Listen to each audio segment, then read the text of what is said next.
Boa noite a todos. Hoje conosco a irmã Joana Batista. Boa noite, irmã. Boa noite, irmão Rogério Buzzi. Irmãos, nos perdoe pelo atraso, nós tivemos uns inconvenientes aí, uns contratempos, e ainda a hora de entrar no link do estudo, o primeiro link, nós não... Nos perdoe pelo atraso, nós tivemos uns inconvenientes. Não conseguimos entrar na sala que foi gerado o primeiro link, agora a gente já está na sala, nós vamos dar início ao estudo, nós vamos fazer uma oração e em seguida vamos iniciar o estudo. Está na sala conosco a irmã Daniela Edson Dresch, o Daniel Apocalipse, o Robson Lira, e o Daniel Yamada também chegou conosco aí, demais irmãos que já estão conosco assistindo e não entram na sala, boa noite a todos vocês, vamos orar.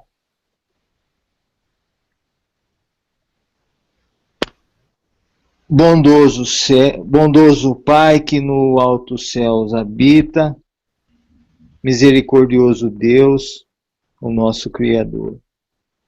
Obrigado por mais esse encontro,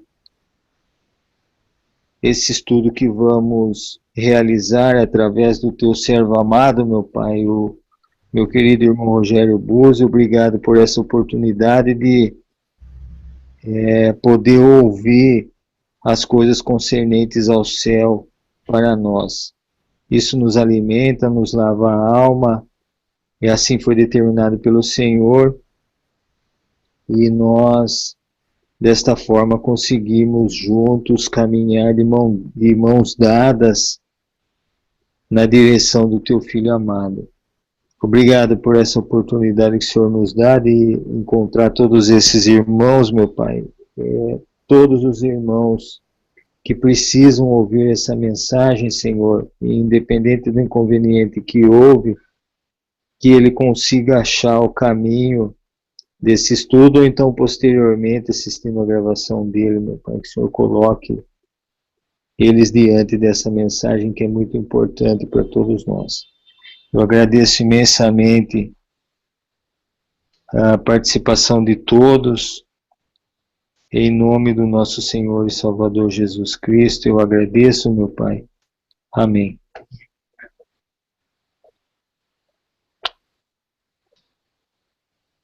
Irmão Rogério.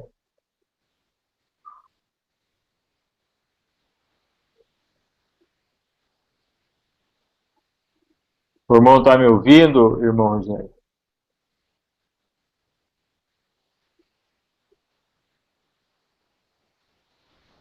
O Júnior Ramos aí, a Michele Dias entrou na sala também. Irmão Rogério?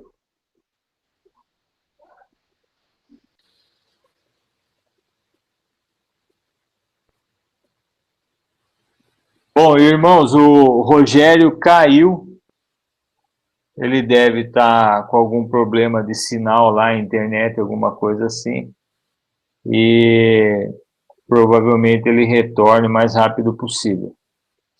Irmã Joana, boa noite. Boa noite. Tudo bem com a senhora? Tudo bem. Amém. O irmão também está bom? Estou bem, graças a Deus, irmã, na luta. Amém. Amém. Conversava agora há pouco com o irmão o irmão Robson. Nós estamos aqui, às vezes, aborrecendo os nossos parentes, alguns amigos e, às vezes, até a nossa própria vida. Mas eu queria deixar claro para o Robson, ele está aí na sala nos ouvindo, mas nós não aborrecemos incomodando as pessoas em tentar pregar a palavra delas para elas, não.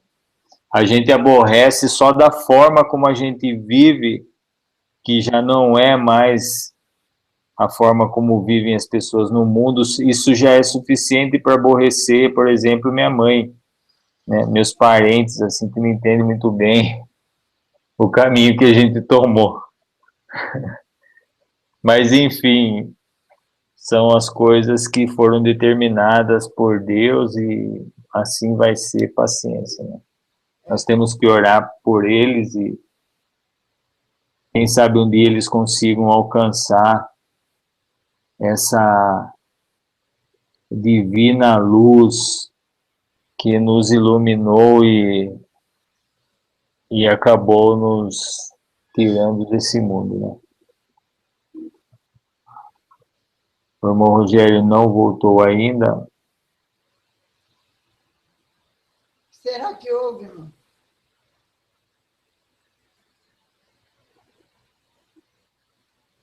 Será que caiu a internet? Caiu porque ele está até sem o Skype agora. Ele tá offline no Skype também. Provavelmente o Rogério perdeu o sinal.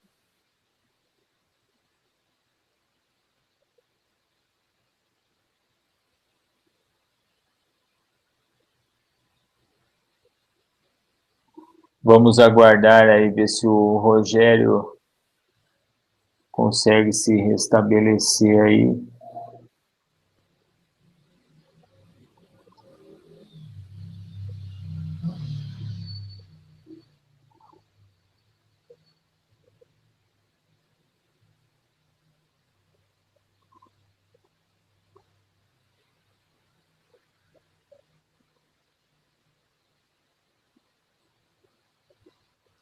Meu bebê está bem mal, viu, irmão Marcelo?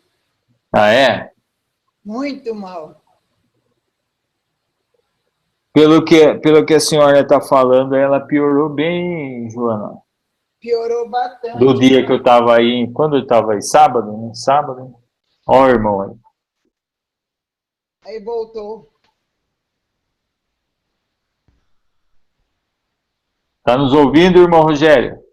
Ô Marcílio, perdão, acabou de entrar. Hoje, ou o estudo hoje será uma bênção a todos nós, ou então o inimigo realmente acabou de resetar meu computador, mas do nada, absolutamente do nada. E acabei de entrar agora, de novo, tá? Inclusive limpando ainda algumas coisas aqui, mas por favor, pode continuar, meu irmão. Não, eu não sei se você... Eu terminei a hora que o irmão me chamou, eu tinha acabado de entrar. Acabei de responder ao irmão. O irmão, eu não via nem o fim da oração do irmão. Me perdoe, tá bom? Tá, nós terminamos a oração. Vamos fazer de novo? Não, se o irmão fez a oração, não, pode iniciar. Né? Vamos iniciar, então. É para o irmão a palavra. Amém. Okay. Amém. Bom, uma boa noite a todos. Que Deus possa abençoá-los grandemente. Me perdoem, eu realmente acabei me atrasando um pouco, e depois quando chegamos ainda o link teve problemas, enfim, e agora, enquanto o irmão Marcílio orava, o computador do nada resetou, e enfim, né, nós sabemos que o inimigo trabalha nessas coisas também, tentando impedir o seu povo de ouvir a verdade. Eu gostaria de pedir aos irmãos que, por favor, me avisem se estão ouvindo bem, não sei se podem no chat aí colocar se estão ouvindo bem, porque às vezes a gente fala e imagina que todos estão escutando e nem todos estão escutando, né, como nós desejaríamos. Então, por favor, avisem aí pelo chat se estão realmente ouvindo. Marcílio, você também, se puder perguntar aos irmãos, porque de repente se não estão me escutando, obviamente eles não têm como responder, tá bem? Ok. Os irmãos que puderem dar um ok no chat da sala, dizendo se vocês estão ouvindo. Ah lá, sim, ótimo áudio, ótimo. Vamos lá, irmão. Então vamos lá. Irmãos, para aqueles que estão iniciando os estudos conosco, eu não me recordo se a irmã Michele já participou conosco ou não. De qualquer maneira, aqueles que já têm participado conosco sabem que o nosso estudo busca principalmente apresentar a todos a verdade presente. Né? O Apocalipse, obviamente, é um livro que apresenta, como nós temos visto aí, né, aquilo que foi, aquilo que é e aquilo que ainda será. Né? Então, obviamente, nós não podemos nem tocar em tudo que a história demonstra através do próprio livro de Apocalipse. Né? Então, nós tentamos dar uma pincelada geral para que a gente possa ter uma noção do que é cada uma dessas cartas que estamos estudando. Né? Estudamos o capítulo 1, entramos no capítulo 2, com a primeira carta a Éfeso, e gostaria de avisar a todos os amados irmãos e irmãs, aqueles que quiserem, por favor, acompanhem nossos posts no Face, tá? A gente tem, todos os dias nós colocamos alguns estudos, né? São estudos rápidos, são artigos rápidos e sempre focando a verdade presente. Ainda hoje a irmã Joana me falava de uma mensagem que ela pegou nossa no Face, que ela gostou bastante. A irmã Joana é uma pessoa que eu tenho assim, muito carinho, uma pessoa que certamente recebeu o discernimento de Deus para entender essas coisas, e fiquei muito feliz, porque ela disse que gostou bastante da mensagem, e é isso que a gente busca realmente que as pessoas possam se fortalecer em Cristo, recebendo aquilo que nós temos falado sempre aqui, a verdade presente, irmãos. No tempo em que vivemos, não há mais tempo para sermões agradáveis, fábulas aprazíveis. Nós precisamos da mensagem que é a verdade presente, do alimento sólido para esse tempo. O diabo tem trabalhado de uma forma incrível nessas épocas. Jesus já havia dito que o inimigo viria com uma força incrível. Foi dito, inclusive, que ele desceria com um poder muito grande. Apocalipse 12 fala, inclusive, que o diabo desceu a voz com grande poder. Então, nesses tempos finais que vivemos, de fato, o inimigo tem trabalhado e tem alcançado os corações com uma facilidade muito grande. E isso, irmãos, não se enganem, é resultado do Espírito de Deus que gradativamente está sendo retirado da terra, é resultado, irmãos, de uma alimentação muito ruim. O povo de Deus tem se alimentado muito mal, e com isso, obviamente, a nossa mente tem sido intoxicada por uma série de alimentos consagrados aos ídolos, e além desses alimentos consagrados aos ídolos, espessantes, corantes, flavorizantes, todos esses elementos químicos, eles têm atrapalhado, eles têm intoxicado a nossa mente, e o Espírito de Deus tem dificuldade para encontrar guarida nela, dificuldade para nos revelar as coisas especiais que Deus tem para nós. E nessa época em que o inimigo tem trabalhado com tanta força, Deus também tem revelado aos seus servos mensagens especiais para que faça frente a esses enganos, né, que o inimigo tem trazido, né? Então, hoje nós vamos estudar a segunda carta à igreja de Esmirna, e o título que colocamos ali, ser fiel até a morte, dar-te-ei a coroa da vida, Apocalipse 2:10. Então, vamos abrir o estudo, capítulo 2, versículo 8, tá? Né? É a carta à igreja de Esmirna. Para aqueles que estão iniciando, né, vamos ter em mente o seguinte: em primeiro lugar, Esmirna quer dizer perfume. Esmirna quer dizer perfume, e nada é por acaso na palavra de Deus. Por quê? Porque a condição dos irmãos, a condição daqueles que hoje estão na condição de Esmirna, na condição de perfume, são aqueles que Cristo disse: vós sois o perfume de Cristo. Então, as pessoas imaginam, pura e simplesmente, que o mundo cristão se divide, ou o mundo, o planeta se divide entre salvos e perdidos. Não. Nós vemos aqui, por exemplo, que existem, nos dias de hoje, uma vez que o Apocalipse é o que foi, o que é e o que será. Então, o que é? Hoje, nós temos pelo menos 7 condições em que cada um de nós, como igreja particular de Cristo, está. 7 condições, repito. Então, nós vamos encontrar pessoas na condição de Esmirna, pessoas na condição de Éfeso, pessoas na condição de Pérgamo, pessoas como igreja sempre. Está se falando sempre sobre a igreja de Cristo. E quando falo de igreja, esqueçam denominação, irmãos. Cristo não vai levar denominações, não vai levar instituições para o céu. Cristo vai levar pedras vivas. Quando os discípulos mostraram para Jesus a estrutura do templo, quando mostraram a igreja, olha, Senhor, que igreja bonita, Jesus disse: não vai ficar aqui pedra sobre pedra. As igrejas, de um modo geral, têm roubado o coração dos membros. Os membros defendem placas de igreja, os membros defendem instituições, quando devem defender a verdade. Mas as igrejas institucionais têm membros. Cristo tem discípulos. A diferença é que o membro ou o fiel da igreja defende as doutrinas da igreja. O discípulo defende as doutrinas de Cristo. Ele simplesmente não é levado por doutrinas de instituições. Ele ouve e busca na palavra de Deus para ver se está certo aquilo que o pastor ensina, se está certo aquilo que a igreja ensina. A igreja, então, de Esmirna nasce, vejam bem, nasce primeiramente do ano 100 ao ano 323. Nós tivemos a igreja de Éfeso, que é do ano 4, que é o ano do nascimento de Cristo, por assim dizer, até o ano 100. Do ano 100 ao ano 323, nós vamos ver nascer a igreja de Esmirna.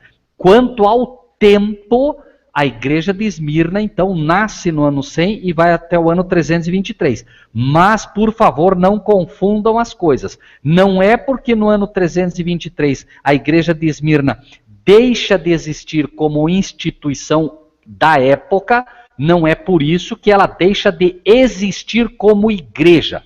Né? Lembrem-se sempre, igreja, onde 2 ou mais pessoas estiverem reunidas em meu nome, eu me farei presente. Então, a igreja de Esmirna, neste momento, somos cada um de nós que temos que verificar se estamos ou não nesta condição. Então, vamos lá. Primeiro lugar, perfume. Esta igreja, enquanto esteve a nível de época, ela era perfumada. Ela era uma igreja que subia como perfume a Deus, certo? Como incenso perfumado. Por quê? Porque ela refletia realmente o caráter de Cristo. E nós vamos ver por que ela subia como incenso, como um perfume a Cristo e a Deus. Já vamos ver isso, tá? Então, mas hoje existem pessoas, não podemos dizer quantos, não podemos. Cada um tem que analisar no seu coração,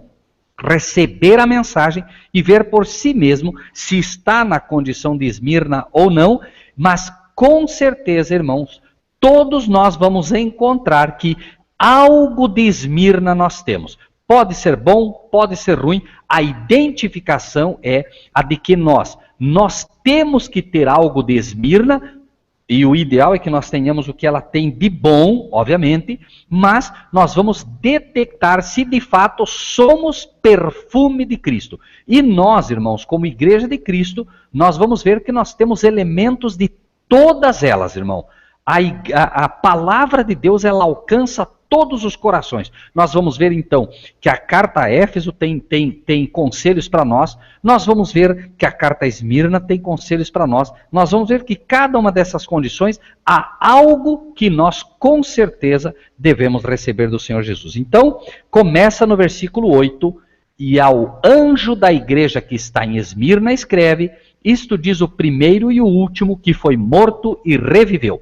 Os irmãos vão ver que em cada abertura destas igrejas, destas cartas igrejas, sempre nós vamos encontrar ao anjo da igreja que está em Esmirna, Éfeso, Pérgamo e assim por diante. Tiatira, Filadélfia, Laodiceia, etc. Tá? Por quê? Primeiro, ao mensageiro da igreja que está na condição de Esmirna. Hoje eu sou esse mensageiro. Amanhã pode ser você. Amanhã você está, né? Você precisa ouvir. Então, todos os mensageiros, todos os ministros, todos os pregadores, todos os pastores precisam ouvir, porque em primeiro lugar a mensagem é enviada a eles, ao anjo, ao mensageiro da igreja que está na condição de uma igreja perfumada para Deus, escreve. Então, foi escrito e, obviamente, hoje deve ser transmitido também. Então, o mensageiro que não prega o Apocalipse, que não consegue pregar essas cartas, tem algum problema. Acreditem. Ah, mas eu não entendo do Apocalipse. Ah, o Apocalipse é um mistério. Cuidado, este mensageiro deve ter algum problema.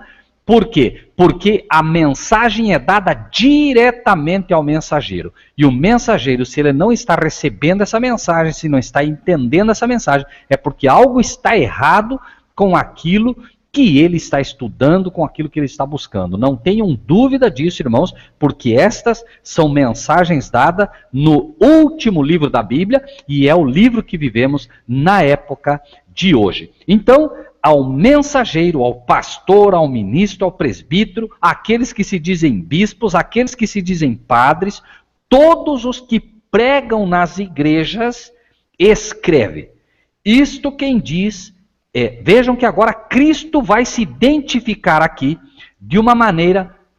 Sim, Robson, o período profético da igreja de Esmirna é exatamente o que falamos, de 100 ao ano 323, ok? Alguns defendem 313, mas nós já vamos ver, né, que o ano correto é o ano de 323. Mas veja, esse detalhe, os historiadores têm alguma dificuldade, 313, 323, mas não vamos nos preocupar com isso, tá bom, irmãos? Essa não é uma preocupação que nós devemos ter, tá bem? Apenas para que os irmãos entendam por que não é uma preocupação que devemos ter. Em primeiro lugar, porque a história nossa, no tempo inclusive dessa igreja, deve ser formulada apenas para nós nos focarmos no que houve, sempre para quê?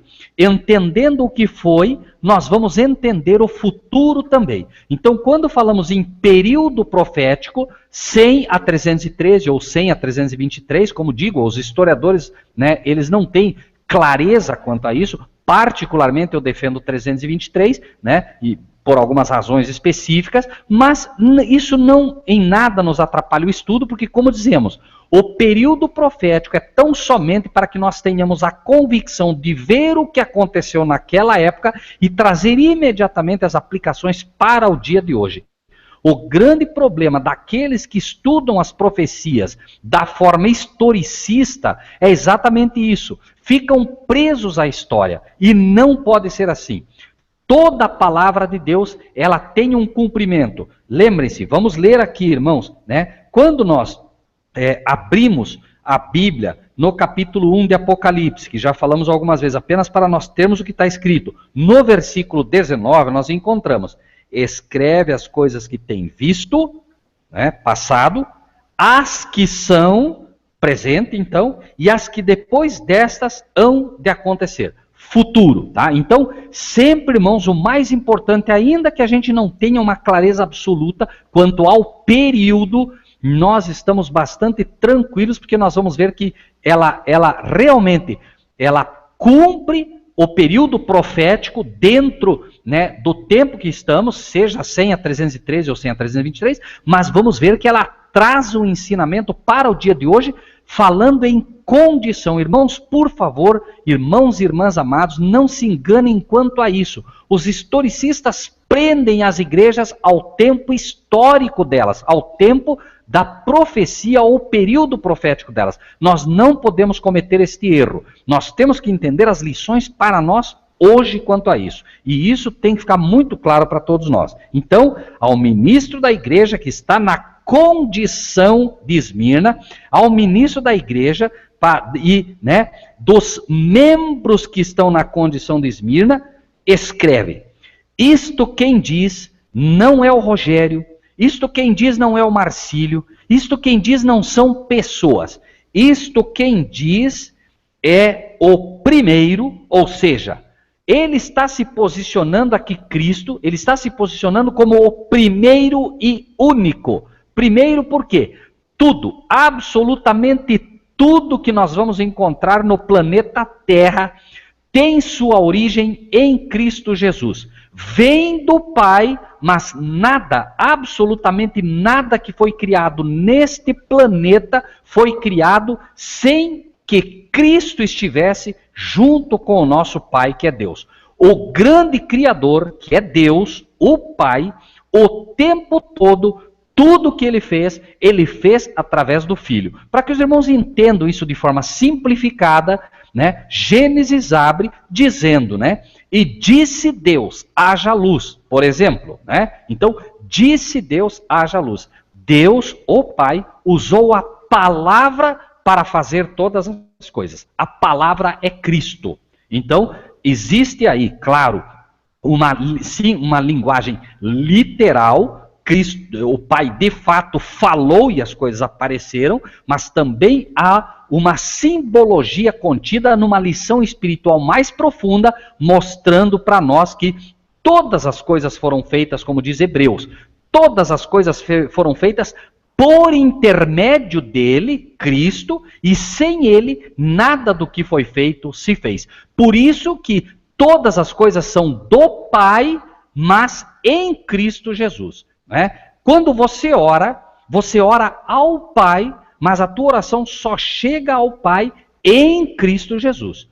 Quando as coisas do Pai vêm a nós, elas vêm sempre através do Filho. Não existe desde o pecado algo em que Deus se comunique diretamente com os seus filhos ou servos. Sempre através do Filho. O Filho é esse maravilhoso conduto pelo qual todas as coisas do Pai chegam a nós, e é este maravilhoso conduto pelo qual todas as nossas coisas chegam ao Pai. Então, de certa forma, lembrem-se, amados irmãos, Cristo era plenamente e somente divino. Hoje, Cristo, ou Jesus Cristo, se preferirem, é divino humano. Quando falamos de Cristo, divino. Jesus, humano. Jesus Cristo, divino humano. Muito obrigado, irmão Michael. Ora, tudo isso lhes sobreveio como figuras e estão escritas para aviso nosso, para quem já são chegados aos fins dos séculos. Amém. Tudo, absolutamente toda a história de Gênesis, de Êxodo, Levítico, tudo, irmãos, tem figuras para nós, simbologias pelas quais nós vamos aprendendo. Lembrem-se, por exemplo, quando Jesus é dito, e tudo lhes falava por parábolas, e sem parábolas nada lhes dizia. As parábolas que Jesus dizia, principalmente no final do seu ministério, são as profecias que ele diz no dia de hoje, ou, como diz aí, como colocou o Michael, o texto de 1 Coríntios, figuras para todos nós. E o Apocalipse é, sem dúvida nenhuma, um livro que, sim, tem uma aplicação literal, é um fato, mas também tem toda uma simbologia ou uma literatura figurada que deve ser compreendida à luz da própria Bíblia, irmãos. E isso é muito importante que se entenda. Então, isto diz o primeiro, certo? E o último, que foi morto e reviveu. Ou seja, isto diz o primeiro, aquele que lá no Gênesis inicia a história humana. E, finalmente, aquele que finaliza a história humana. Isto diz o primeiro, aquele que primeiro foi gerado do Pai. Não criado, não confundir. Os anjos foram criados, nós fomos criados. Cristo foi gerado do Pai. É diferente. Não vamos entrar nos detalhes aqui, mas por isso ele é o primeiro, certo? Então, primeiro, e está mostrando que ele conhece toda a história da sua igreja, do início ao fim. Não dá para discutir com alguém que conhece a história com tamanha sobriedade, com alguém que foi testemunha ocular de tudo isso, Então ele se posiciona assim e ele coloca uma coisa aqui que ele se identifica como alguém que primeiro conhece e que por último conhece o que a igreja vai passar. E ele se identifica finalmente como aquele que foi morto e reviveu. Vejam que em cada uma das cartas ele se identifica de uma maneira. Por quê? Esta maneira que ele se identifica, ele está primeiro se colocando como exemplo para nós, para que a gente saiba que, bom, isso me parece que Cristo nunca passou. Não, ele passou por isso sim. Parece para você que não, mas ele passou, Por isso, quando nós vemos, por exemplo, a carta a Éfeso, isso diz aquele que tem na sua direita 7 estrelas, que anda no meio dos 7 castiçais de ouro. Tem uma razão para ele se identificar assim, porque o que ele vai dizer para esta igreja tem a ver com os castiçais. E há uma razão para isso. Tanto que lá no versículo 5 ele diz, tirarei do seu lugar o teu castiçal. Aqui ele se apresenta como alguém, como exemplo, onde ele diz, foi morto e reviveu. Então, de cara, ele quer que você tenha uma coisa na mente. Se você não puder entender que ele é o primeiro e o último, que todas as coisas subsistem nele, entenda já de cara uma coisa. Ele quer que você grave no teu coração algo que vai fazer vai te consolar lá na frente.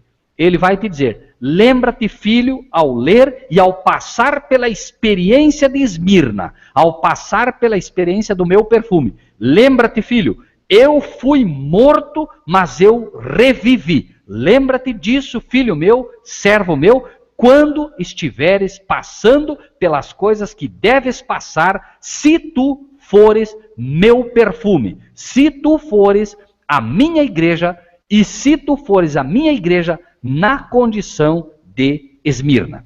Agora, ele inicia imediatamente. Eu sei as tuas obras. Irmãos, o grupo, e hoje os irmãos vão ver que é assim. Eu vi, se não me engano, o Robson, ou alguém comentando ali, ou, se não me engano, o Robson Lira, ou o irmão Júnior Ramos, não sei quem. Está aqui. O irmão Júnior Ramos escreveu, vejam só, irmãos, que fantástico como Deus considera todas as coisas, né? Estou entregando a mensagem a um amigo especial e hoje convidei ele para participar, ele aceitou a verdade, e é incrível como ocorreu tudo para dar errado. Chegaram parentes em casa, telefone tocando, etc. Essas coisas sempre acontecem, irmão Júnior, disse o irmão Robson. Já perdi as contas de quantas vezes isso ocorreu conosco aqui. Amém. E, irmãos, nós tivemos um exemplo. O irmão Marcílio fez o link, tudo prontinho, tudo bonitinho, vai começar, não deu certo. Tem que buscar de novo. Isso por quê? Porque o inimigo não vai dar sossego quando as coisas de Deus são profundas, quando a mensagem de Deus é válida para esse tempo. O meu computador simplesmente do nada apagou. Pela graça de Deus aqui estamos e oramos ao Pai que nos mantenha, né, firmes aqui. Mas, irmãos, é um fato e os irmãos vão ver como isso casa com o que vamos estudar. Então ele diz, eu sei as tuas obras.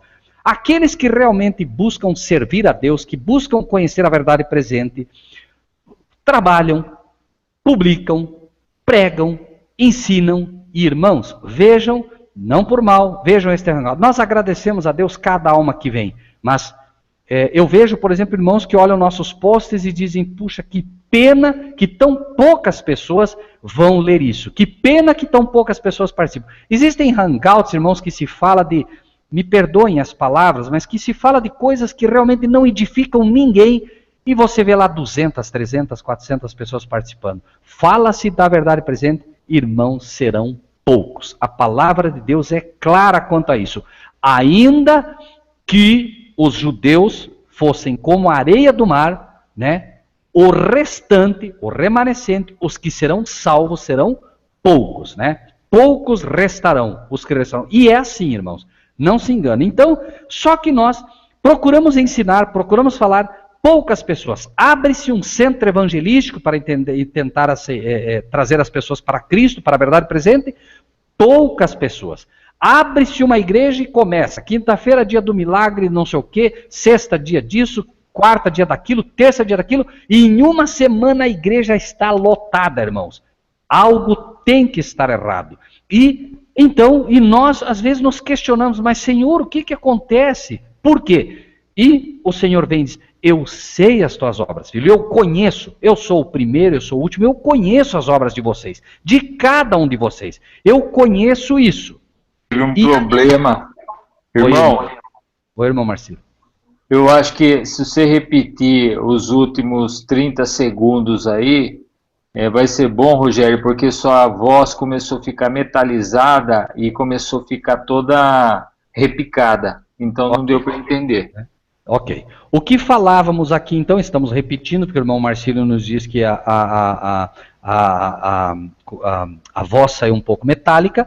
O que dizemos é que nós, por vezes, irmãos, Jesus se antecipa e diz, eu sei as tuas obras. Por quê? Porque, por vezes, irmãos, nós falamos para as pessoas, pregamos para as pessoas a verdade presente, e é fato que vem poucas pessoas, né? E aí nós começamos a dizer, mas Senhor... Né? E por vezes somos tentados a desanimar, Senhor, mas parece que a gente fala tanto, a gente prega tanto, as pessoas não vêm, aí o outro abre uma igreja lá, falando uma série de coisas que não são a tua verdade, fazendo pseudo-milagres, enganando as pessoas, e do dia para a noite aquela igreja em uma semana está cheia de gente, e, enfim, irmãos, né?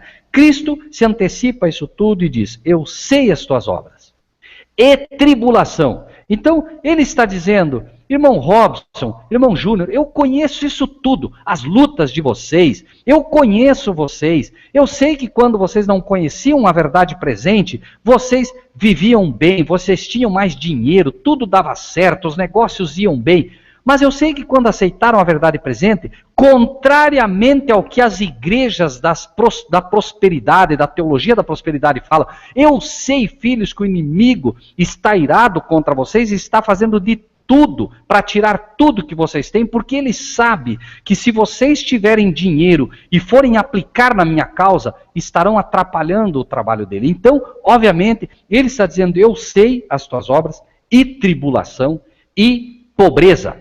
Notem que interessante isso, irmãos. Ah, não, eu aceitei a Cristo agora, olha, minha empresa vai de vento em popa, estou ganhando um monte de dinheiro. Irmãos, Jesus está dizendo, e aqui há duas aplicações, irmãos. Pobreza, conheço a tua pobreza, é literal, eu conheço a tua luta. Cristo era pobre, irmãos, não nos enganemos. Ah, não, mas Abraão tinha dinheiro, aquele tinha dinheiro. Irmãos, nós vivemos nos fins dos tempos e nós precisamos manifestar o caráter de Cristo ao mundo. Não é o caráter de Abraão, irmãos, não é o caráter de Jó, não é o caráter desses homens que receberam muito dinheiro. O caráter que nós precisamos transmitir ao mundo é o caráter da abnegação, é o caráter de Cristo, irmãos. E nós teremos lutas, não tenham dúvida disso, se vamos apresentar ao mundo o caráter de Cristo. Alguns imaginam que tem que apresentar ao mundo o caráter de Jó, alguns imaginam que tem que apresentar ao mundo o caráter de Abraão. Irmãos, todos esses homens foram homens sábios e homens justos diante de Deus. Mas nós temos um perfil a apresentar ao mundo. E o perfil, só um momento, irmãos. O perfil que temos que apresentar ao mundo é o perfil do caráter de Cristo. Por favor, não esqueçam isso. À medida que o tempo avança, Cristo deve encontrar uma igreja que reflita perfeitamente o seu caráter para que ele possa reconhecê-la como seus. E é um fato, irmãos, que esta pobreza também está relatada no livro de Mateus, no capítulo 5, versículo 3, certo? Esta pobreza também é relatada em Mateus, capítulo 5, versículo 3, que diz o seguinte, irmãos, 5, 3. Vejam, irmãos, que Jesus abre o seu sermão do monte dizendo, bem-aventurados os pobres de espírito, porque deles é o reino dos céus. Os pobres de espírito são aqueles que são humildes, aqueles que sabem que eles são servos de Deus, mas eles não se comportam como se eles pudessem criar a agenda de Deus. Irmãos, os servos de Deus são humildes. Eles, embora o céu possa ver neles pessoas santificadas, pessoas com conhecimento bíblico, pessoas que realmente o servem, eles no seu coração são humildes, mesmo espiritualmente. Eles não têm orações do tipo, eu agora ordeno que se faça tal coisa. Eu agora, em nome de Jesus, ordeno que se faça isso. Não, não, não. O servo que reconhece o seu Senhor não ordena, ele pede, com humildade. Senhor, eu te peço que o Senhor atue. Pai, eu me entrego em tuas mãos. Se tu quiseres, se te parece bem, Senhor, faze-o. Pai, esta pessoa precisa do seu auxílio. Atua, Pai, mostra. Não há soberba na oração dos servos que são humildes. E não nos enganemos em achar que é falta de fé orar com humildade, desconfiando do nosso próprio eu. Irmãos, isto é fé. A fé não se agarra àquilo que eu ordeno que Deus faça. A fé se agarra àquilo que eu sei que Deus pode ou não fazer. Se Deus não quiser operar o milagre, Ele não vai operar e eu preciso acatar resignamente isso. Paulo, por exemplo, orou 3 vezes pedindo que lhe fosse dado algo. E foi-lhe dito, a minha graça te basta, Paulo. Ou seja, ele não foi atendido no que pedia, porque Paulo, para que pudesse ser um servo nas mãos de Deus, deveria continuar com um pequeno problema na visão, porque isso lhe manteria sempre em guarda quanto inimigo. Este era o espinho na carne que Paulo tinha, e Deus, que poderia curá-lo, preferiu mantê-lo assim, e Deus sabe por quê. Paulo poderia dizer: Senhor, mas eu tenho dificuldade, eu não consigo escrever, eu preciso usar Filipe, eu preciso usar os meus irmãos para que escrevam. Deus sabe o que faz.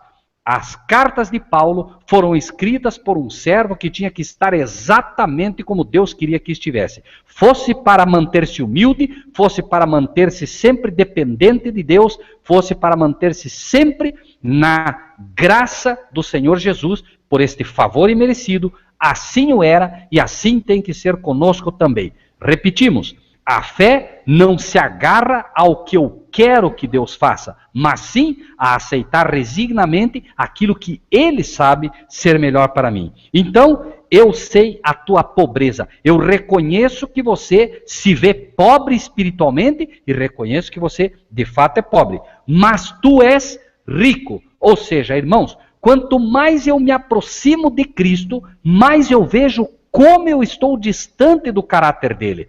Não há um só homem que realmente esteja sendo santificado por Cristo que consiga olhar para Cristo pela fé e achar em algum momento que está bem.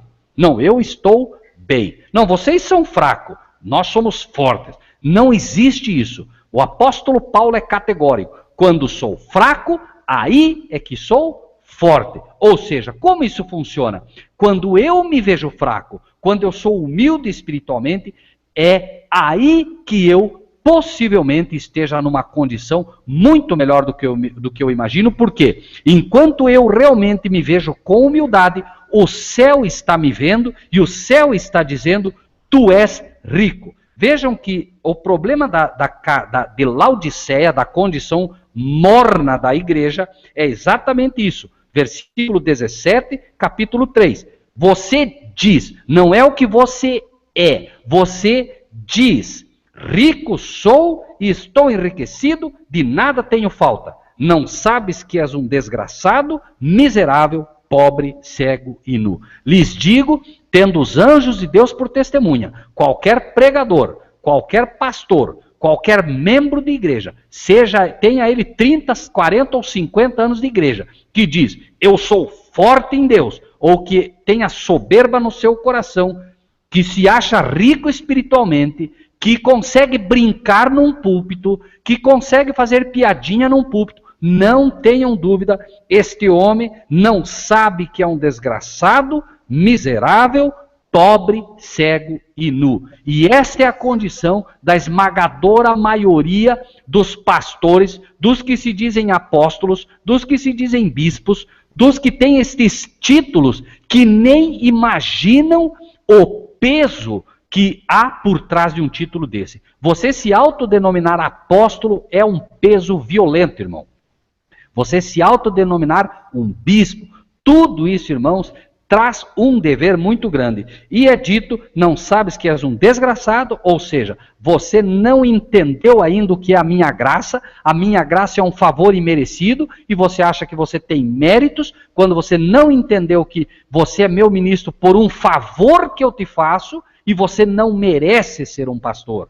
E não entende que é miserável, você acha que é rico, você não entende nada da palavra de Deus. Talvez você conheça 1% dela. Quando você chegar no céu, você vai ver que você não sabe nada. Aquilo que você achou que sabia era muito pouco. Suficiente para levar almas aos meus pés, mas muito pouco por aquilo que eu queria ter te dado. Miserável, pobre, cego, você acha que vê, você acha que entende, você não entende nada e você é nu. Você acha que está vestido com a minha justiça, mas você é igual àquele homem que entrou nas bodas sem a roupa adequada, que foi retirado do local. Por quê? Porque achava que estava vestido com sua própria justiça, como Adão e Eva, que se vestiram com folhas de figueira e aos olhos de Deus estavam nus. Precisaram da roupa ou da pele do cordeiro para poderem ser vistos por Deus sem que se apresentassem nus diante dele. Então, é dito: conheço as tuas obras, sei as tuas obras, tribulação, pobreza, mas tu és rico. E a blasfêmia dos que se dizem judeus e não são, mas são a sinagoga de Satanás. Ou seja, eu conheço, e há os que se dizem judeus no meio de vocês, aqueles que se dizem cristãos e não são, são a sinagoga de Satanás. Eu conheço a blasfêmia deles. Eu conheço. Você pode não reconhecer no teu meio, assim como Judas não era reconhecido. Irmãos, Judas, perdão, Judas no meio dos discípulos, irmãos, era o tesoureiro. Era o mais culto de todos. Era, aos olhos de cada um dos discípulos, o melhor. Mas Cristo sabia quem era Judas. Tanto que quando era dito determinadas coisas, na ceia Jesus mostra claramente, um de vós vai me trair. E note que interessante, né? Ele diz, um de vós vai me trair, mesmo tendo Pedro traído, entre aspas, 3 vezes. Pedro negou Cristo 3 vezes, porém Cristo nem considerou Pedro, porque conhecia Pedro, conhecia o coração de Pedro. Embora Pedro o tivesse negado 3 vezes, Cristo sabia que aquele coração pertencia a ele. Judas, porém, não estava com o coração voltado para Cristo, e Cristo conhecia aquele coração. E nós devemos desconfiar do nosso próprio coração. Porém, ele diz, a blasfêmia dos que se dizem judeus e não são, mas são a sinagoga de Satanás. Romanos, no capítulo 2, Romanos 2, no versículo 28, diz, porque não é judeu o que é exteriormente, nem a circuncisão a que o é exteriormente na carne. Pessoas que se batizam, irmão, se batizam, a circuncisão é o batismo nos nossos dias de hoje, pessoas que se batizam e acreditam que porque se batizaram são cristãos. Irmãos, isso é um engano terrível. E está falando, em primeiro lugar, da sinagoga de Satanás. Está falando, obviamente, daqueles que se batizaram para cumprir metas. Os pastores de hoje têm meta de batismo. Então o pastor hoje, se quiser ir para uma igreja grande, ele tem que batizar muita gente. Então pouco importa se a pessoa entendeu o evangelho, se não entendeu o evangelho, vamos levar para a água, vamos batizar e ponto final. Cristo não quer quantidade, Cristo quer qualidade, irmãos. E as metas de batismo fazem com que os pastores batizem hoje em pessoas completamente despreparadas, que não compreendem o evangelho, e o que acontece daí é aquilo que Jesus disse, né? Vós percorreis o céu e a terra atrás de um prosélito, e quando o encontrais, o transformais 2 vezes mais filhos do inferno do que vós próprios do que antes. Vejam que terrível essa advertência, irmãos. Os pastores querem prosélitos, e isso é um problema. Tá? Romanos, então, 2:28, fala, não é judeu que é exteriormente, nem é batismo, circuncisão, não é batismo, a que é na carne. A pessoa está sendo batizada para a glória do pastor. Aí o pastor chega lá, eu batizei 300 pessoas esse mês. E aí mandam ele para uma igreja maior, porque ele é uma pessoa que batiza. Irmãos, isto é batismo na carne. É um batismo exterior que não tem valor diante de Deus. Mas é judeu o que é no interior. E batismo o que é do coração, no espírito, não na letra. Não, eu sou adventista do 7º dia. Dá uma olhada aqui no meu certificado de batismo. Não, eu sou da Assembleia. Olha aqui meu certificado de batismo. Irmãos, interessante que a sinagoga de Satanás, Babilônia, a Igreja Católica Apostólica Romana, aceita qualquer membro de qualquer igreja que tenha sido batizado em nome da Trindade. Se você se batizou em nome de Jesus, você não é aceito, a não ser que você se rebatize na Trindade. Pense nisso, não vamos avançar nisso aqui. Apenas pense nisso e você talvez tenha a resposta para esse nível de batismo também. Lembre-se, inclusive, que o batismo católico é feito sem que a pessoa tenha a menor noção do que está acontecendo. Em primeiro lugar, então, entra a sinagoga de Satanás, o batismo que a pessoa é feita como uma criancinha, nem sabe o que está acontecendo. Mas é cristão o que é no interior, aquele que aceitou de bom grado, aquele que se entregou a Cristo, e o batismo que é do coração, ou seja, você tem o direito, pelo livre-arbítrio que Deus te deu, você tem o direito, embora não seja prudente, mas você tem o direito de dizer, Senhor, eu não quero servi-lo, eu quero servir ao diabo. Deus respeita a tua decisão. Uma criança não pode decidir. Então está em primeiro lugar aqui o batismo católico, obviamente, que é um batismo que não é válido, né? Por isso é dito, mas é judeu o que é no interior, e circuncisão que é do coração, do espírito, não na letra. Não porque você tem um certificado, não porque o teu nome está escrito no livro da igreja.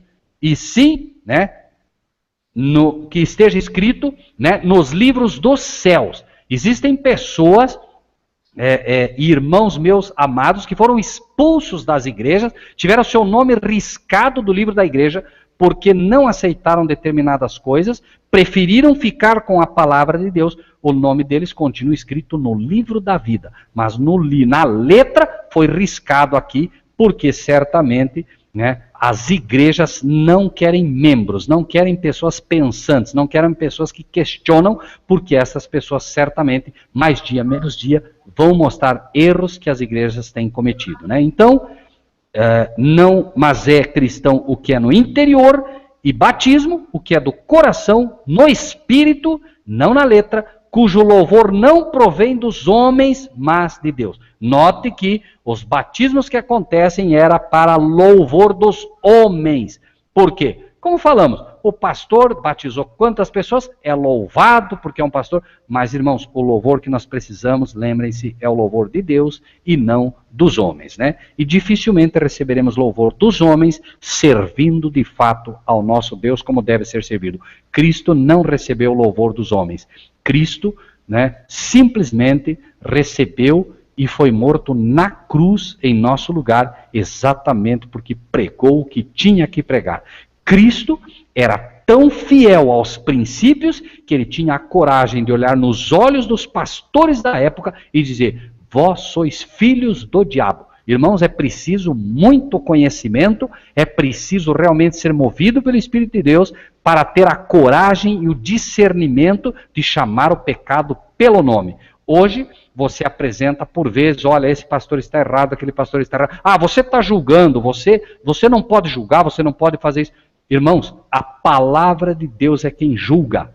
A palavra de Deus é quem julga e nós precisamos aprender a ser categóricos com as coisas de Deus. Precisamos aprender a ser corajosos com as coisas de Deus. Não tem fé suficiente para entender que determinado pastor é um falso pastor? Calado, o silêncio é eloquência. Mas se a tua fé e o teu conhecimento te permite, com um está escrito, apontar o pecado e chamar o pecado pelo nome, faça-o em nome de Jesus, porque isto é pelo qual fomos chamados. Os profetas de Deus eram chamados para apontar o pecado e o pecador pelo nome. Elias, lembre-se, dos quais nós devemos ser precursores, Elias, dos quais nós devemos ser figuras e símbolos também, Elias, né, dos quais nós devemos ser mensageiros pelo espírito de Elias e também de João Batista, obviamente. Ambos, irmãos, tinham algo em comum. Elias esteve na frente do rei da época e não te é lícito, disse para Acabe, quando Acabe lhe disse: já achaste inimigo meu? És tu o perturbador de Israel? É você que fica perturbando a igreja? É você que fica perturbando, entre aspas, corpo de Cristo? Elias devolve na hora: não sou eu, mas tu, porque tu tens abandonado os mandamentos do Senhor. Irmãos, você é um que perturba Israel? Não, não. Quem perturba Israel, quem perturba a igreja são aqueles que não procuram guardar os mandamentos da lei de Deus e ensinam errado ao povo, e aí vêm os problemas. A igreja de Cristo estará perfeitamente segura se o muro, que é os mandamentos da lei de Deus, estiverem sendo ensinados ao povo. Lembrem-se, irmãos, de Apocalipse, capítulo 14, versículo 12, o que diz com todas as letras, irmãos. 14, versículo 12. Aqui está a paciência dos santos, aqui estão os que guardam os mandamentos de Deus e a fé em Jesus. Então, voltando para o livro de Éfeso, da carta a Esmirna, eu sei as tuas obras, tribulação, pobreza, mas tu és rico, e a blasfêmia dos que se dizem cristãos e não são, mas são a sinagoga de Satanás. Nunca se enganem, irmãos e irmãs, isso não é falar mal de igreja, falar mal é mentir, falar a verdade é falar bem. Igreja católica, apostólica, romana, não é cristã, nunca foi, nunca será. Engana os fiéis, por isso não são nem membros, são fiéis à igreja, defendem a igreja, mas é a sinagoga de Satanás. Lembre-se que a perseguição foi movida por Roma contra os cristãos, Nero e tudo mais. Lembrem-se que do ano 538 ao ano 1798, a perseguição foi movida por Roma, pelo Vaticano, pelo papado. E agora vem o versículo 10 do capítulo 2 do livro de Apocalipse, da carta a Esmirna. Nada temas das coisas que hás de padecer. Irmão Marcílio, perdão, eu estou vendo que não está vendo nenhum comentário no chat. Será que os irmãos estão ainda conseguindo ouvir tranquilamente? Acho que sim, perfeitamente, Rogério. Ok, então seguimos. Se os irmãos não estiverem ouvindo, por favor, né, já qualquer coisa avisem a gente, tá bem? Nada temas das coisas que hás de padecer. Então, primeiro ponto, os cristãos que estão na condição de Éfeso vão sofrer. Vão sofrer, irmãos. Nada temas das coisas que hás de padecer. Eu acredito que os irmãos que estão nos ouvindo, se eles estão buscando a verdade presente, e se eles aceitarem a verdade presente, muitos que estão aí, eu tenho certeza que sabem do que estamos falando. Já padeceram perseguição, já sofreram. Irmãos, eu não sou melhor do que ninguém, eu fui expulso da igreja. Os irmãos não têm ideia de como já sofremos por tentar ensinar a verdade às igrejas. E conheço vários irmãos meus que sofreram a mesma coisa. Você tinha palestras agendadas nas igrejas, os pastores te ligavam, não, aqui você não vem, porque se você vier, eu coloco a polícia se necessário for. Irmãos não têm ideia do que já aconteceu, e creio que todos que estão me ouvindo aqui sabem do que estamos falando, já padeceram uma ou outra perseguição ou sofrimento. E lembrem-se, irmãos, do que é dito pelo apóstolo Paulo. Todos, quanto é todos, amados irmãos? Todos é todos. Todos que quiserem viver piamente em Cristo Jesus, padecerão perseguição. Irmãos, onde cabe a teologia da prosperidade na igreja de Esmirna, na igreja que é um perfume para Cristo, amados? Veja que ele está dizendo, não temas. Por quê? Porque ele sabe que o diabo vai nos perseguir. O irmão Yuri está dizendo pelo próprio cônjuge, né? O irmão Robson, a gente sabe que é assim, irmãos. Então não estamos falando de algo, irmãos, que o próprio Cristo falou e nós já estamos sentindo na carne. E aqueles que aceitarem a verdade presente vão sentir na carne também. Mas amém, irmãos, porque isso é a maior prova que temos, que nós temos procurado ser o perfume de Cristo. Porque se não fôssemos o perfume de Cristo, nós não estaríamos sendo incomodados pelo diabo. Olha o que ele diz, não temam das coisas que há de padecer, confiem em mim, eu sou o primeiro e o último, eu fui morto e revivi. Alegrem-se, irmãos, por saber que estão padecendo por minha causa. Eis que o diabo lançará algum de vós na prisão.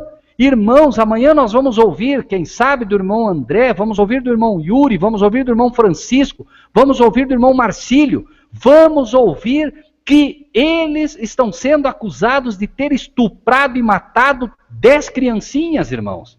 Vamos ouvir essas coisas, o diabo vai colocar tudo o que ele puder contra nós. E nestas horas, não pensem que o irmão vai dar, não pensem que o diabo vai dar fôlego para nós. Não vai. Ele está se preparando. Como ele fez no passado, ele matou milhares dos nossos irmãos na fogueira. E eram acusados de bruxaria, eram acusados de fazer feitiçaria, eram acusados dos piores crimes, amados irmãos. Não nos enganemos quando chegar esse tempo. Eis que o diabo lançará alguns de vós na prisão, para que sejam tentados. Irmãos, será uma tentação violenta. Para aqueles que acham que não será uma tentação, lembrem-se de João Batista, irmãos.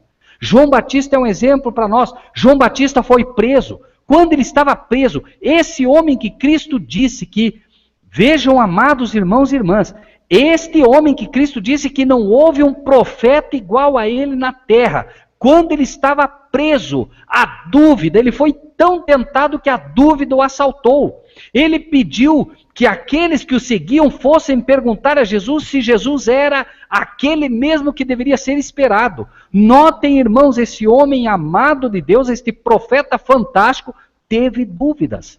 Se ele teve dúvidas, que será de nós, irmãos?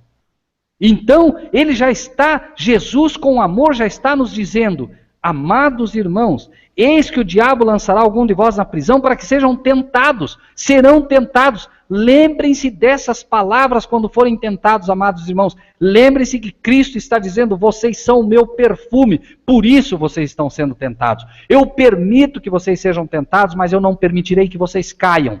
Confiem em mim. Se vocês confiarem em mim, se vocês guardarem essas palavras, quando vocês estiverem lá, essas palavras vão consolar vocês. Tereis uma tribulação de 10 dias. Sê fiel até a morte e dar-te-ei a coroa da vida. Irmão Robson, meu amado, aqui eu entendo que há uma dificuldade. Várias pessoas pensam que terminou, né, no ano 313. Eu acredito, irmão, que foi exatamente esses 10 anos de diferença que foi a perseguição mais violenta que houve contra o povo de Deus. Foram exatos 10 anos, irmãos. Tá? Esses 10 anos é que, lembre-se, esses 10 dias são dias proféticos, que foi que realmente aconteceu a perseguição mais violenta que houve. Tentei detectar essa data também do ano 1538 ao ano 1798, não consegui detectar, mas tenho certeza que ela está dentro dessa data. Infelizmente a história tem sido recontada e a gente não consegue hoje, né, às vezes algumas informações que a gente gostaria, mas acredito realmente que esses 10 anos também está lá. Porém, o mais importante para nós é que haverão 10 dias literais de uma perseguição violenta contra nós, irmãos. Violenta. A perseguição, irmãos, durará 1290 dias. Mas 10 dias, creio eu, serão serão dias em que o decreto de morte, de forma toda especial, será impetrada pelo mundo contra nós. Ok? Apenas guardem isso no coração, né, para que quando começar a ocorrer, os irmãos possam lembrar daquilo que foi dito. Pode ser também, claro, que haja um equívoco da minha parte, né, eu não pretendo ter o conhecimento, né, 100% desta questão, refiro-me apenas a essa questão de 10 dias, mas acredito de todo o meu coração que 10 dias serão dias de intensidade em perseguição contra nós. E aí, né, ser fiel até a morte e dar-te-ei a coroa da vida. Não se preocupem, tá? Não se preocupem, sejam fiéis até a morte, por quê?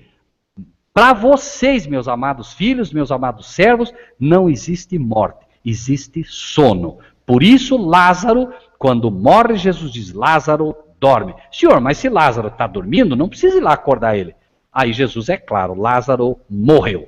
Vamos despertá-lo. Então, para aquele que confia em Cristo, para aquele que busca ser fiel, né, vai receber a coroa da vida. E isto é uma promessa daquele que é o primeiro, o último, por isso dizemos que ele se apresenta como aquele que foi morto e reviveu. Ou seja, filhos, vocês têm um exemplo. Não precisam, se duvidarem das minhas palavras, não duvidem da minha experiência. Eu morri e revivi e estou aguardando e vou buscar vocês, meus filhos. Vou buscá-los porque vocês são o meu perfume. Então nós não temos que nos preocupar quanto a isso. E aí, o versículo 11, Deus em sua infinita sabedoria, Cristo em sua infinita sabedoria, que abre a sua carta dizendo ao mensageiro da igreja, quase que adivinhando que os mensageiros não vão pregar essas mensagens nas igrejas, porque não conhecem, ou porque tem medo, ou por que razão for, diz: quem tem ouvidos, ouça o que o Espírito diz às igrejas. Então, meus irmãos, todo cristão precisa ter ouvidos, não orelha. Ouvidos, para ouvir, não o que o Rogério, não o que um homem diz, mas o que o Espírito. Irmãos, neste momento, cuido que quem fala aos irmãos é o Espírito de Deus, usando um pobre pecador.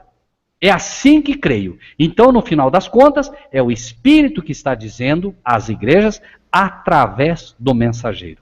Aquele que realmente se levanta para apresentar a mensagem, né? Então, quem tem ouvidos, ouça o que o Espírito diz. Notem que interessante, às igrejas. Por quê? Todos aqueles que hoje fazem parte da condição de Esmirna, fazem parte também das igrejas de Cristo. Certo? O que vencer novamente, prestem atenção nisso, amados irmãos, o que vencer não receberá o dano da segunda morte. Por quê? Você morre, está descansando na tumba. Cristo agora vem e diz, filho do Deus vivo, levanta. Teu pai te chama. Você agora levanta e levantam também depois aqueles que participaram ativamente da nossa morte. Estes também vão se levantar. Lembra que Jesus disse, vereis o Filho do Homem vindo nas nuvens do céu. Vão se levantar para ver o que fizeram, vão se levantar para ver que nós fomos amados por Deus, digo pela fé. Só que aí, aqueles vão passar pela segunda morte, vão morrer novamente. A segunda morte, a morte da qual não há volta. A primeira morte, você volta. A segunda morte não volta mais, é a destruição eterna. E não vamos entrar neste ponto agora, mas irmãos, esqueçam inferno católico. Não existe inferno em que você vai queimar por toda a eternidade. Mesmo aqueles que não aceitarem Jesus como seu Salvador, serão destruídos. É a segunda morte, irmãos, ok? Os filhos de Deus passam apenas pela primeira morte ou pelo repouso do sono. Os que se perdem passarão pela primeira e pela segunda morte. Lembre-se, o que vencer não receberá o dano da segunda morte. Os que não vencerem receberão o dano da segunda morte. Irmão Marcílio, encerramos aqui, né? Passo a palavra ao irmão. Se os irmãos tiverem algum tipo de pergunta pertinente ao tema, fiquem à vontade. Se nós pudermos responder, será um prazer tentar ajudá-los.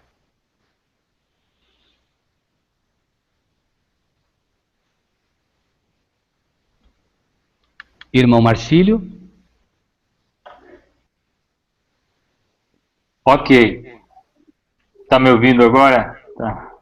Obrigado, irmão Rogério, pela palavra, pelo estudo. Eu queria fazer um comentário aqui. Eu vi o Francisco escrevendo aqui, Cristo é o nosso refúgio e o nosso escape. Lembrando que esse escape, esse refúgio aí pode ser a própria morte nossa, irmão. Viu?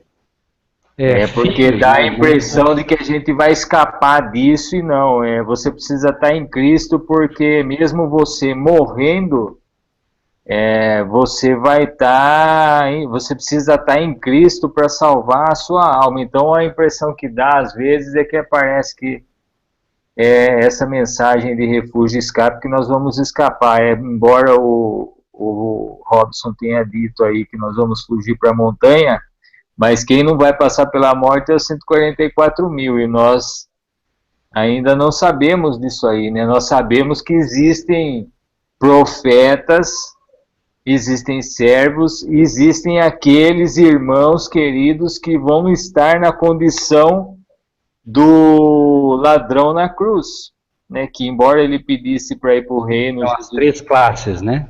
Exatamente, Jesus disse que ele iria para o paraíso, mas Jesus não livrou ele da crucificação, não. Nós vamos com certeza morrer em Cristo Jesus, se formos morrer, lógico. Amém. Algumas pessoas, né, simplesmente descansarão em Cristo, outras morrerão como mártires, e finalmente os 144 mil que são aqueles que não conhecerão a morte. Tá bem, irmão Marcílio? É isso, né? É isso, exatamente.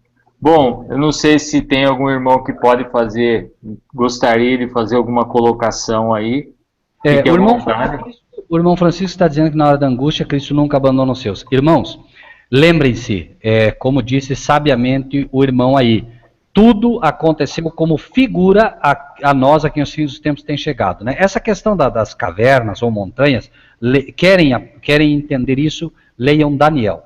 Lembrem-se, Daniel foi jogado na caverna junto com os leões. Então parem para pensar o que vai acontecer. Nós estaremos sendo perseguidos e querem a nossa morte. E Jesus disse, orem para que não aconteça no sábado, nem no inverno. No inverno, a maioria dos animais peçonhentos, ursos, animais perigosos, estão hibernando nas cavernas. Você entra, e aí é que vai valer o que aconteceu com Daniel. O leão não o atacou, os leões não atacam, né? Porque nós estamos escudados em Cristo Jesus. Se uma cobra pica, o veneno não te faz mal, nenhum bicho, escorpião, nada. Então você está ali como Daniel, os leões não te atacam, certo? Porém, o que acontece? Quando Cristo aparece nas nuvens do céu, aqueles que estão nas cavernas saem. E o que dizem os pecadores? Rochas, escondei-nos daquele que vem na glória. Então, eles entram nas cavernas. E acontece o que aconteceu agora com aqueles que levaram Daniel para as cavernas. O que aconteceu? Os leões despedaçaram completamente assim que entraram. Vai se repetir a história. Então, estudem um pouquinho Daniel, porque os irmãos vão ver que há um paralelo para que a gente possa entender isso, tá bom, meus amados? Não é o caso agora, mas eu acredito que ajuda para os irmãos que têm alguma dúvida, né? Claro que estamos sendo levados nas cavernas por termos sido fiéis a Cristo. Cristo jamais nos abandonará. Embora, como disse o irmão Marcílio, nós teremos três classes finais também, né? Aqueles que morrem, filhos nossos serão retirados de nós, filhos nossos serão mortos, irmãos, por isso Jesus disse, olha, aquele que ama mais o seu filho, sua mãe, Por quê? Nós vamos ter que entender que chega um momento que se os nossos filhos não suportarem a prova que vier, ou nós mesmos, quem sabe o irmão Robson, Yuri, eu mesmo, né? Alguém coloca uma arma na tua cabeça e diz assim, irmão Yuri, vou te matar agora, se você não negar Cristo. O irmão Yuri diz, não, você pode atirar, mas de repente ele vira essa arma para tua filhinha, para o teu filhinho, você não suportaria, quem sabe, esta prova. Cristo permitirá que muitos dos nossos filhinhos descansem antes, tá? É duro, é triste, mas até lá Deus nos dará força para suportar, amados irmãos. Amém. Irmão Rogério, o Yuri mesmo faz uma pergunta, todos que pecam, mesmo acreditando em Cristo, serão salvos? Irmãos, ninguém se perde por pecar e ninguém se salva por não pecar. A salvação não é o que eu faço ou deixo de fazer. A salvação é o que eu tenho. Quem tem a Cristo tem a vida eterna. Quem não tem a Cristo não tem a vida eterna. Então, irmãos, nós pecamos até respirando, irmãos. O próprio fato hoje de como cristãos estarmos preocupados com a nossa salvação é um pecado. Nós deveríamos estar preocupados em salvar almas e revelar o caráter de Deus ao mundo. E nós ainda estamos preocupados com a nossa salvação. Irmãos, sinto dizer, mas isso é egoísmo. Cristo estava salvo no céu, tranquilo, abandonou tudo para vir morrer pelo ser humano. Então, irmãos, não confundamos.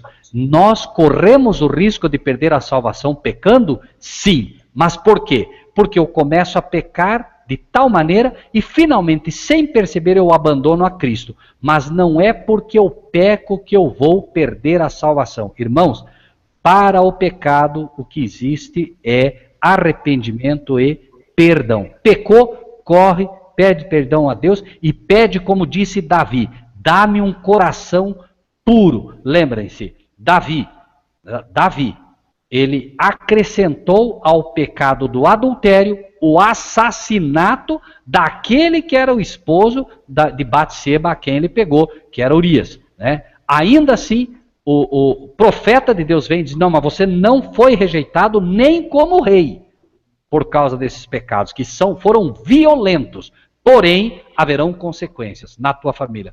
Davi não perdeu a salvação, e mais, foi dito inclusive de Davi que era um homem segundo o coração de Deus. Por quê? Porque assassinava e adulterava? De maneira nenhuma. Porque na questão do trato com os filhos, Davi foi fantástico, irmãos. Vocês vão ver que até o último segundo ele lutou pelo filho Absalão, que inclusive tentou roubar o reino dele.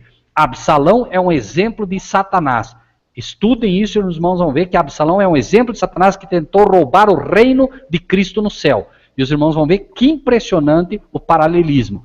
Porém, o próprio Absalão, até o último segundo, Davi lutou, e inclusive disse, quem dera eu tivesse morrido no lugar dele. Né? É o que Cristo certamente diria, quem dera que o meu sacrifício pudesse ter servido para salvar Lúcifer. Lúcifer não aceitou, rejeitou-se e perdeu, Absalão também, mas lembrem-se de Davi, um homem segundo o coração de Deus. Ok. A irmã Joana Batista está na sala conosco. A irmã deseja fazer algum comentário, irmão? Não, irmão, obrigado. Ok. Vamos orar, Rogério? Será que tem mais algum irmão na sala lá? Acho que começaram a conversar entre eles lá. Ok. Vamos orar. Ok.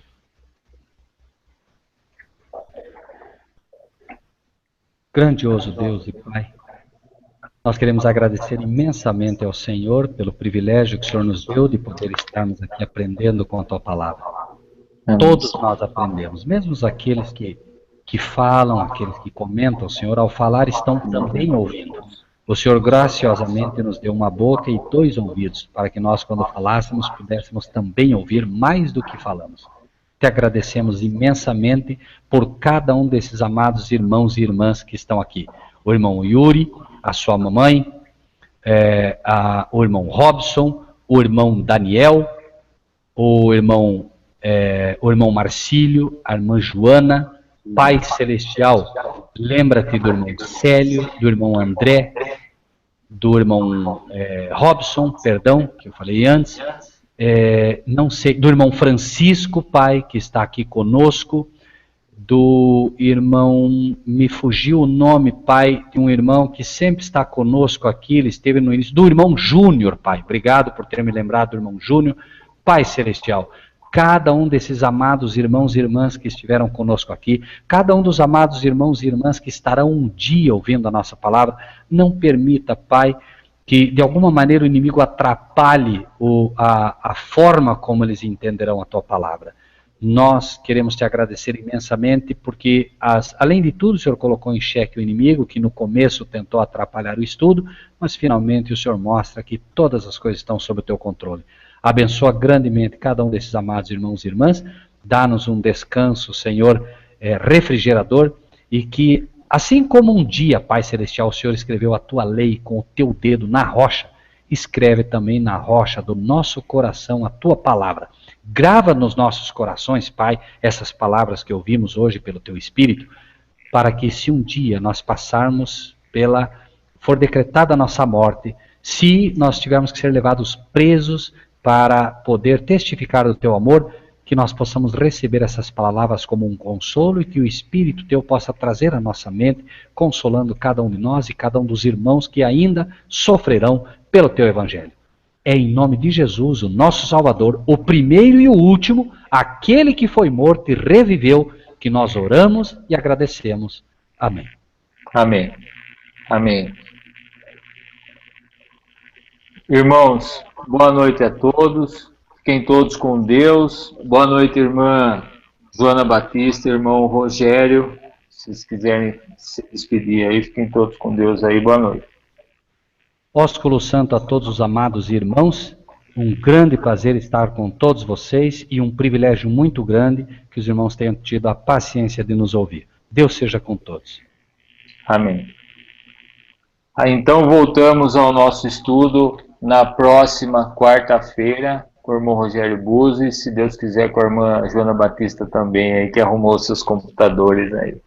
Boa noite. Irmão Marcílio, perdão, se o irmão puder, lembrem-se, amados irmãos, que a partir de sábado agora estaremos em Itapecerica da Serra, onde estaremos fazendo vários estudos lá. Aqueles que quiserem participar estão convidados. Apenas, por favor, confirme se poderão ir. Será um prazer tê-los conosco. Podem falar com o irmão Marcílio, pegar o endereço, ou falar com a gente. Entrem pelo Facebook, chamem, e vai ser um prazer ter os irmãos conosco, tá? Em Itapecerica da Serra, tá? E lembre-se também do Facebook, A Verdade sobre o Fim, programa de televisão, né? Sempre tem post novo aí, tá bom? Estou deixando meu telefone na sala aí. É PIN. Se alguém quiser ligar para a gente aí, fique à vontade. Boa noite a todos. Boa noite, irmã. A irmã já saiu. Boa noite, Rogério. Boa noite. E Deus abençoe grandemente, irmão Diego. Eu não citei na oração, mas Deus conhece seu coração, meu amado, e certamente estará outorgando as bênçãos que o irmão precisa. Né? Ósculo santo a todos, amados irmãos. Um prazer estar com todos vocês. Amém.